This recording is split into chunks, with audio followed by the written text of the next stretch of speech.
I was born in Zimbabwe. The first 4 years of my life I spent there, and then we moved to South Africa. My family was already a Scientology family, my mother and my father, and the way I was brought up already, taking responsibility and holding your hat as a child. I was told that a child's hat is to keep their bedroom tidy, to make their breakfast, to make sure their parents are happy, to learn at school, and to basically solve all the problems that they ever have, you know. Does that strike you odd now that your job as a child is to make your parents happy? Yes, very. I think it's very unfair now because I wasn't given the privileges of a normal childhood, just be a child and, you know, just have your own freedom and be free to learn and make your own mistakes. Because you have to just take all your responsibility for yourself and the people around you as well. I did the communication course for children. There were always problems between my stepmother and myself, so my dad said a course in the org might help. At the age of 5? Yeah. What type of communication course is that for a 5-year-old? Well, I don't really remember the whole course, but I just remember doing word clearing and using little blocks of wood and making sentences. I didn't enjoy it, but I enjoyed going home and having my parents be so proud of me and happy with me. So I was happy to do it because it made them happy. Did you grow up in a Scientology school, or did you go to public schools?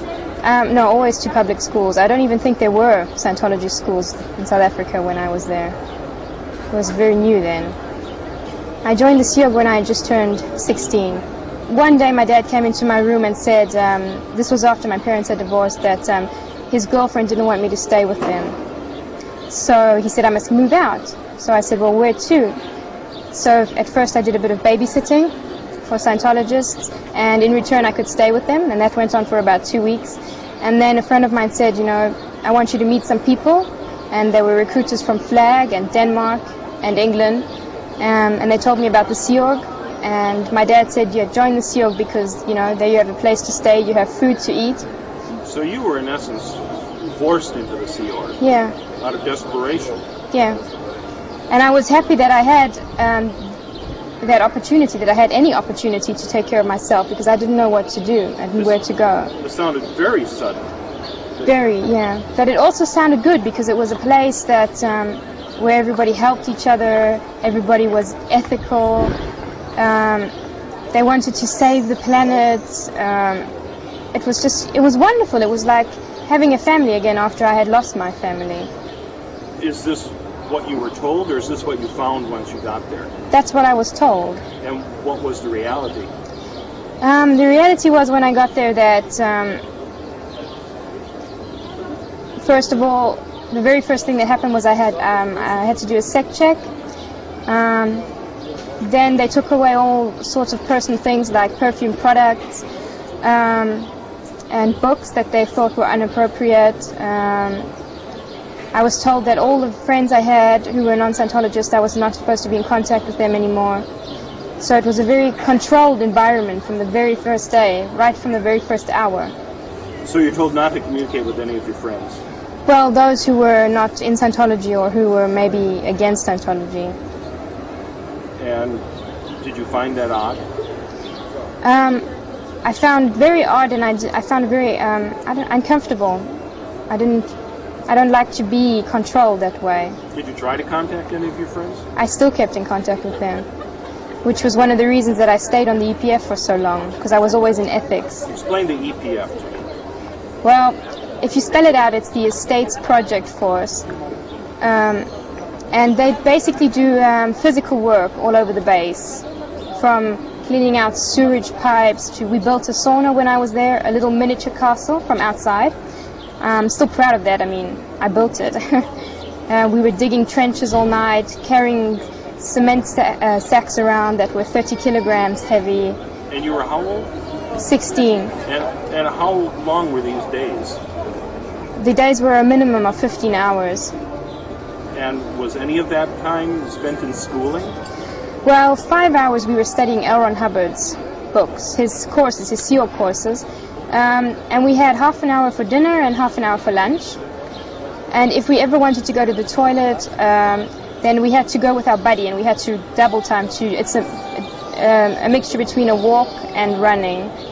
And we were not allowed to go anywhere alone. You had to always go with your buddy. And you were not allowed even 5 minutes break in between. And there was no difference between men or women. So I remember the one time I was supposed to carry one of these cement sacks, and one of the people who was in my group, one of the young men, said, no, he will take that. And then the in charge came over to us and said, no, she will take it. Because there's absolutely no difference between if you're a child or a grown-up or a man or a woman. Did they explain why that was? Yes, because what really counts is your faith, your spirit, not your body. Your body it's basically just, in the way. So you may be 16 or you could be 10. Your Thetan is millions of years old. But it doesn't even matter how old you are. The only thing that matters is that you can do anything, no matter how old you are or what sex you are. Did you find that you could do anything? No. I hurt myself so often on the EPF that I was always in ethics and always having accidents. I was bitten by a spider and my whole arm swelled up, and I wasn't allowed to go to a doctor, and just stuff like that. We were working with acids without any gloves or protection, and it went, it got onto your skin, and your skin was eaten away, and it started getting infected. Now the EPF is different from the RPF, in that the RPF is punishment, right?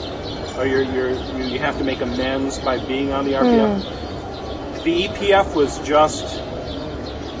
Why were you on the EPF? The EPF is there to prepare you for the Sea Org. It's there to make sure that you are even qualified to be in such a tough group like the Sea Org. So you have to go through the EPF. All the weak ones get filtered out in the EPF. How many people didn't make it to the Sea Org? Most of them did. Maybe 1 or 2 out of one group of 10 people, if that. Most of them, because the Sea Org needs people desperately, so they usually all make it, but some of them take longer. Like I took 3 months to do the EPF, where you're supposed to do it in 2 weeks, 2 to 3 weeks. And I was on it for 3 months because I was always having accidents. What is the criteria for graduating from the EPF? You have to have done all 5 courses, and you have to be able to confront MEST, which is matter, energy, space, and time, which basically is physical work, anything from, crawling around in sewage pipes to building saunas, digging trenches, sitting in dirt with like hundreds of spiders crawling all over, and I hate spiders. That's what you have to do. And the most important thing of all is that the EPF in charge has to say you've passed. Yeah. Do you remember the courses for the EPF? Well, there was Scientology Introduction to Ethics. There was the personal grooming course, which taught you how to clean your shoes, how to look after your Sea Org hat, your cap, keeping personal hygiene, nails, brushing your teeth, men keeping their hair short, not on the collar. I don't remember what all of them were called, but in the one course you also learned, maybe that was also personal grooming, about how to clean windows with newspaper, how to dust, not in circles. You had to take it from the one end to the other and then fold the cloth, stuff like that. So there's a rule for everything in the Sea Org. Did you find any of this practical or more useful than any of the other cleaning methods you ever used? No. Did you find it was odd that everything was so regimented? I found it very annoying that you had to, that these rules were put there, because it was like, everyone has to do everything the same way. You couldn't be an individual anymore. I've been cleaning and looking after a 500 family for years. I know how to dust. I have my own method to dust. Why am I going to dust like this now? And I didn't. That was just me. That didn't hold you back, though, in graduating. It was well, I didn't tell him that I wasn't going to dust like that. And when I had to do the practical, you had to do all sorts of practical things on these courses. Then, of course, I dusted like I was told to dust, like I had learned to dust. Yeah. Right. But otherwise, I did everything as I was always used to it. unless somebody was going to watch.